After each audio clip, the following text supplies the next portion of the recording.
தொழுகை யாரிடத்தில் இல்லையோ, எந்த வீட்டுக்குள் தொழுகையுடைய சூழல் இல்லையோ அங்கு நிம்மதியை எதிர்பார்க்க முடியாது, அந்த வீட்டில் பரக்கத்தை எதிர்பார்க்க முடியாது.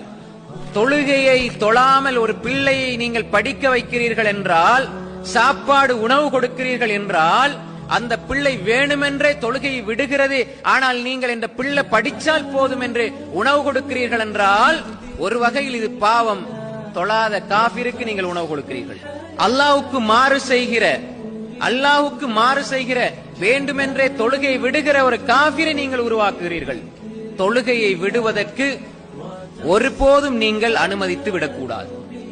நீங்களும் தொழுகையை விடக்கூடாது, உங்கள் பிள்ளைகளுக்கும் தொழுகையை விடுவதற்கு அனுமதி கொடுக்க கூடாது, உங்கள் மனைவி மக்களுக்கும் தொழுகையை விடுவதற்கு அனுமதியை வழங்கக்கூடாது. இது உங்கள் குடும்பத்தில் இருக்கிற நிம்மதியை சீர்குலைத்துவிடும்.